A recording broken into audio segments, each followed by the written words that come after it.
சங்கீதம் அதிகாரம் 95. கர்த்தரை கெம்பீரமாய்ப் பாடி, நம்முடைய இரட்சணிய கன்மலையே சங்கீர்த்தனம் பண்ணக் கடவோம் வாருங்கள். துதித்தலுடனே அவர் சந்நிதிக்கு முன்பாக வந்து, சங்கீதங்களால் அவரை ஆர்ப்பரித்துப் பாடக்கடவோம்.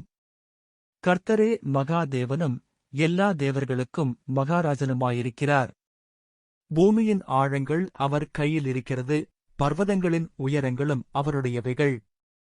சமுத்திரம் அவருடையது, அவரே அதை உண்டாக்கினார், வெட்டாந்தரையையும் அவருடைய கரம் உருவாக்கிற்று.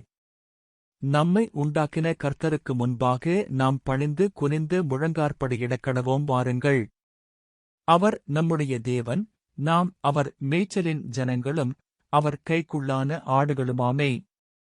இன்று அவருடைய சத்தத்தைக் கேட்பீர்களாகில், வனாந்தரத்தில் கோபம் மூட்டின போதும் சோதனை நாளிலும் நடந்தது போல உங்கள் இருதயத்தைக் கடினப்படுத்தாதேயுங்கள்.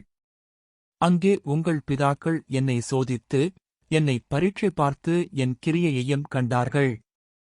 40 வருஷமாய் நான் அந்த சந்ததியை அரோசித்து, அவர்கள் வழுவிப்போகிற இருதயமுள்ள ஜனமென்றும் என்னுடைய வழிகளை அறியாதவர்களென்றும் சொல்லி, என்னுடைய இளைப்பாறுதலில் அவர்கள் பிரவேசிப்பதில்லை என்று என்னுடைய கோபத்திலே ஆணையிட்டேன். ஆமேன்.